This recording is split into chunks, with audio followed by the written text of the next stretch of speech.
ये दिखाता हूं मैं तुम्हें कि क्या डाला एनटीए ने। एनटीए ने अपनी जस्टिफिकेशन देते हुए एक पूरा का पूरा इतना बड़ा अलग अलग पॉइंटर्स का एक प्रूफ डाला है, प्रूफ बोल दो या फिर एक ट्वीट बोल दो, वो डाला है ना, जिसके अंदर उन्होंने ये बताया कि बहुत सारी चीजें चल रही थी इंटरनली। अब ये नहीं बताया कि क्या हो रहा था, ठीक है, ये बता रहे हैं बहुत सारी चीजें चल रही थी इंटरनली, जिसकी वजह से हमें ये जो नीट एग्जाम हुआ है ना 2026 में, अभी 3 तारीख को, उस एग्जाम को रद्द करना पड़ा और एग्जाम अब वापस होगा, है ना। बताया नहीं है क्या हुआ है, बस इतना बोला है कि सीबीआई इसके ऊपर जांच करेगी। अब ये जो केस है वो सीबीआई को इन्होंने डाल दिया है ना, और वापस से पूरे के पूरे एग्जाम को कंडक्ट ये कराने वाले हैं। अच्छा, अगर आप लोगों को नहीं बताओगे तो लोगों को तो पता ही नहीं चलेगा कि क्या हुआ है।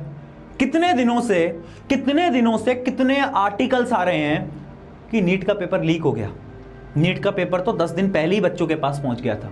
नीट का पेपर 10 लाख में मिल रहा था, 15 लाख में मिल रहा था, टेलीग्राम के चैनल्स पे मिल रहा था। कब से चल रहा है ये? अरे किसी भी सोशल मीडिया को उठाओ, हर जगह चल रहा है। आपको नहीं पता चला? नीट के अगले दिन जिस दिन नीट हो उसके अगले दिन खबर आ गई थी, तब भी कुछ नहीं बोले, इतने दिन तक वेट कराया। कितने आर्टिकल्स हैं ऐसे, मैं आपको आर्टिकल्स दिखाता हूं ना, देखो कितने सारे आर्टिकल्स हैं। मैं आपको एक एक करके अगर आर्टिकल्स दिखाऊं, ये देखो इतने सारे आर्टिकल्स ऑलरेडी छप चुके थे। 135 question in NEET practice bank match actual exam, यानी जो एक राजस्थान के इंस्टीट्यूट में प्रैक्टिस बैंक में दिए थे कुछ दिन पहले, वो 135 क्वेश्चन मैच कर गए नीट एग्जाम के अंदर।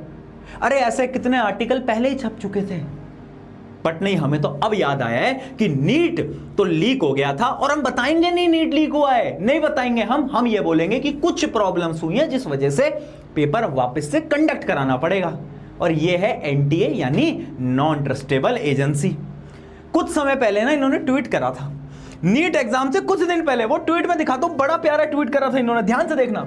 इन्होंने कितना बड़ा ट्वीट करा, उसकी एक बहुत लाइन है, मैं दिखाता हूं वो लाइन।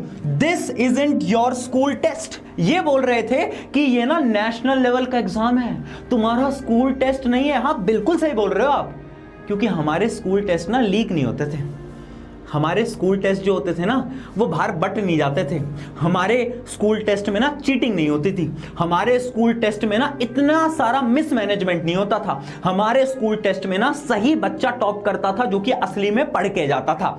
हमारे स्कूल टेस्ट में ना इतने सारे इश्यूज नहीं होते थे। हमारा स्कूल टेस्ट बार बार कंडक्ट नहीं कराया जाता था। हमारा स्कूल टेस्ट लाखों बच्चों का करियर खराब नहीं करता था।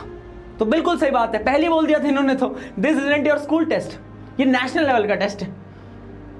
ये हो रहा है, ये कर रहे हैं। ये वीडियो मुझे बनानी नहीं थी, बट मैं बहुत फ्रस्ट्रेट होकर मैं बना रहा हूं, क्योंकि ये चीज आज से नहीं चल रही है, ये हमें पता है। आज से 2 साल पहले 2024 का एग्जाम हुआ था, तब भी ये इश्यू आया, सबको पता था, कुछ नहीं हुआ था, कुछ उसका आउटकम नहीं आया था। अपने सीनियर से पूछ लेना, या फिर कुछ बच्चे जो कि शायद सेकंड ड्रॉप दे रहे होंगे, उनको पता होगी ये बात। पता है, आज सुबह ना एक ईमेल आया एक बच्चे का, वो बच्चा जो कि कोटा से तैयारी कर रहा था, उसका सेकंड ड्रॉप चल रहा था, एक ऑफलाइन इंस्टीट्यूट से तैयारी कर रहा है, बिहार का रहने वाला बच्चा है। और पता है क्या लिखता है, भैया इस बार नीट का एग्जाम हुआ, मेरे ना 650 मार्क्स आ रहे हैं। मेरे पापा ने ना नीट की तैयारी कराने के लिए, उनकी एक जमीन हुआ करती थी जिसपे वो खेती करते थे अपने गांव के अंदर, वो बेच दी, और वो बेचकर मुझे तैयारी करवाई। 2 बार नहीं हो पाया, बट सेकंड ड्रॉप अब फाइनली मेरा ना इस बार सिलेक्शन हो रहा है। मेरे 650 मार्क्स आ रहे हैं। मैंने अपने गांव में सबको बता दिया है, मैं बिहार वापस चला गया हूं एग्जाम देकर, और मैंने सबको बता दिया है कि मैं अपने गांव का पहला डॉक्टर बनने वाला हूं। मेरे गांव में सब खुश थे, लेकिन आज ना एनटीए ये बोल रहा है कि पेपर तो वापस होगा। अब भैया अगर पेपर मुश्किल आया, पेपर टफ आया, और बाई चांस मेरे नंबर उतने अच्छे नहीं आ पाए, अगर कुछ गलतियां मुझसे हो गई, तो वो जो सपना मैंने अपने रिश्तेदारों, अपने गांव वालों और अपने पेरेंट्स को दिखाया है, वो जो मैंने बोला है कि मैं अपने गांव का पहला डॉक्टर बनूंगा, वो सपना तो टूट गया ना भैया। उसका क्या करूंगा? वो सपना तो बिखर गया ना।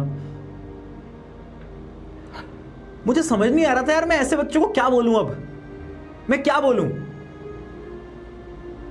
हाँ मैं मान रहा हूं कि एनटी ने एक चीज अच्छी करी है कि ठीक है री एग्जाम करवा रहे हैं, री एग्जाम करवाएंगे और वो भी फ्री ऑफ कॉस्ट करा रहे हैं, बहुत अच्छी बात है, आपको वापस पैसा नहीं देना। बट मैं एक सच्चाई बताऊं तुम्हें री एग्जाम की, दिखाता हूं आपको मैं। नीट से पहले AIPMT करके एक एग्जाम हुआ करता था। आज से कुछ साल पहले यानी 2015 के अंदर 10-11 साल पहले सेम सिचुएशन हुई थी। 3 मई को पेपर हुआ था और 3 मई को जो पेपर हुआ था वो लीक हो गया था और उसके बाद AIPMT ने बोला कि चलो कोई बात नहीं, पेपर वापस से कंडक्ट कराएंगे। 1.5 महीने बाद यानी जुलाई के अंदर, कब हुआ वापस पेपर? जुलाई के अंदर पेपर वापस हुआ था, याद रखना, जुलाई के अंदर 1.5 महीने के बाद पेपर हुआ था। लेकिन जब वो पेपर हुआ ना, उसका टफनेस लेवल 10 टाइम्स ज्यादा था।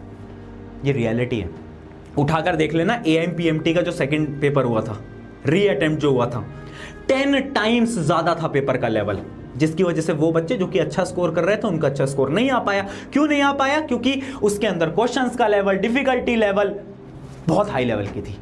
क्या करें? और वही चीज आज भी हो रही है। बहुत ज्यादा चांसेस हैं कि पेपर हार्ड आएगा। मैं डरा नहीं रहा हूं, मैं कुछ नहीं बोल रहा हूं, बट हर बार ऐसा ही होता है ना। कब तक बर्दाश्त करेंगे यार हम, कब तक बर्दाश्त करेंगे हम? एक बच्चा जो कि अच्छा पेपर देकर गया, वो बच्चा जो कि खुश था पढ़ाई, अब उसने बोला यार फाइनली मेरे जीवन से ये जो मैंने 2-3 साल कठिनाई में गुजारे हैं वो सारे दिन मेरे जाने वाले हैं और अब मैं फ्रीडम के साथ जीऊंगा, फ्रीडम के साथ जीऊंगी और अब मैं बाहर निकलूंगी। वो उसने पढ़ाई अब छोड़ दी है, उसका फ्लो खत्म हो गया है। अब उसको अचानक से एक दिन न्यूज मिलती है कि अरे पेपर तो वापस होगा, अब उसे वापस से अपनी प्रिपरेशन लगानी पड़ेगी और अगर पेपर टफ आ जाता है तो फिर वही कहानी। क्या कर सकते?